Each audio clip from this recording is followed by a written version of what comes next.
Você é daquelas pessoas que fica o tempo todo conectado com um aparelho celular ou tablet?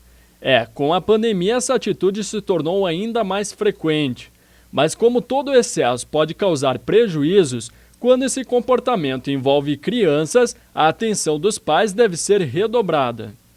Você acaba que quando você fixa mais no computador e no celular, você acaba piscando mais ou menos 3 a 5 vezes menos do que você deveria. E é pelo hábito de piscar que a gente consegue lubrificar bem o olho, né? A doutora Daniele é especialista em oftalmopediatria e estrabismo. Ela explica que o uso abusivo de eletrônicos causa efeitos colaterais que vão além de prejudicar a visão. Podem causar sedentarismo, obesidade e até transtornos psiquiátricos. É importante fazer intervalos, é importante proporcionar para as crianças outras atividades que não sejam só o celular, né? Cuidar o conteúdo e cuidar esse tempo.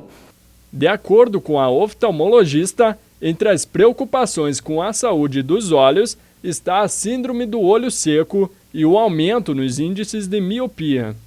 Tem algumas patologias muito importantes, né, como catarata congênita, glaucoma congênito, estrabismo, ou anisometropia, que é a diferença muito grande de um grau de um olho para o outro, que levam sequelas para a vida toda, né, causando o que a gente chama de ambliopia, que é um olho que não desenvolveu a visão. Então, como eu tinha te falado, a ambliopia, a visão se desenvolve até os 7 anos, né? Digamos que tu tenha um olho que tem estrabismo e o outro acaba fixando, né? Sempre em estrabismos que desviam um olho só.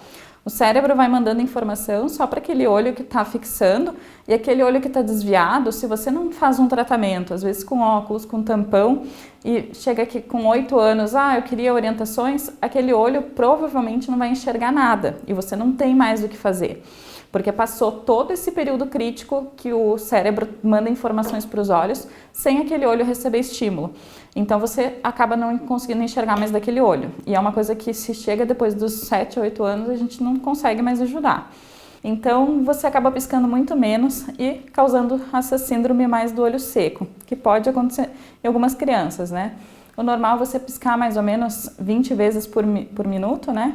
Então essas crianças acabam piscando menos, pode dar sintomas como irritação, começa a forçar mais o olho, a piscar mais. Então é um dos sintomas mais prevalentes que eu tenho recebido agora em consultório.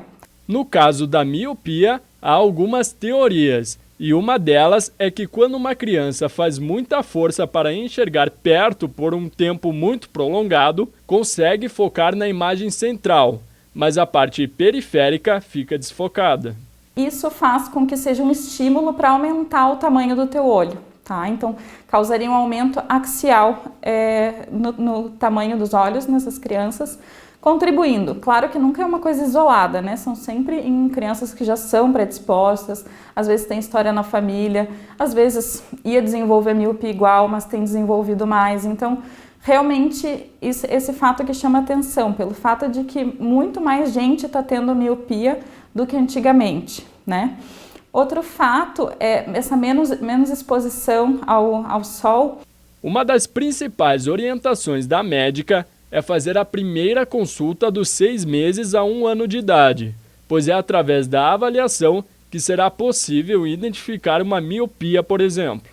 A gente já consegue, através de aparelhos, através de uma luz e uma régua com opções de grau, a gente consegue saber o grau da criança sem mesmo ela precisar falar. Então, por isso que é sempre importante, eu sempre reforço que é importante fazer essa primeira consulta cedo, para a gente já ver, bom, tá tudo bem, não, chama atenção, essa criança já está quase tendo miopia, tem que cuidar mais do celular, ou então não, porque se você tem uma hipermetropia mais alta, que é o normal de criança, ser hipermétrope, que é o contrário da miopia, aí aquela criança tem uma reserva, digamos assim, para o crescimento do olho e não se tornar míope, né? Então a gente pode ficar um pouco mais relaxado. Agora, uma criança que logo cedo a gente faz o exame e já não tem quase nada de hipermetropia, aí já chama atenção que naquelas realmente tem que cuidar mesmo, porque está com mais predisposição, devia ter miopia, né? Segundo a oftalmologista, os pais podem fazer um teste sem saírem de casa. Basta pedir para a criança fechar um olho e depois o outro para verificar se há diferenças na visão. O pior é quanto mais perto, né? O Manual da Sociedade Brasileira de Pediatria, ele lançou mais ou menos para os dois, para dispositivos eletrônicos. Mas quanto mais perto, celular e tablet, pior, tá? Se você conseguir que seja no computador ou até mesmo na televisão para jogar o conteúdo, inclusive de sala de aula que os pais têm recebido agora, né? Você consegue, a maioria das televisões, né? Você consegue projetar o conteúdo. Se conseguir do celular para a televisão, é bem mais saudável. Quanto mais perto, mais você tem que forçar a tua visão para acomodar. Então, celular e tablet, pior. Sabendo isso, que não é um dia ou dois que foi a mais, o importante é que a rotina não seja essa, da criança no celular horas e horas por dia sem controle, né? Então, na dúvida, sempre fazer uma consulta oftalmológica. Crianças que nunca fizeram, também é bom fazer um teste para a gente fazer exame de check-up, ver como é que tá, se tá tudo bem, como é que tá o grau, se tem alguma predisposição. E a gente até conseguir orientar nessa parte do uso do celular também, computador, o quanto que é adequado, se tá mais tranquilo, se chama mais atenção para diminuir o uso.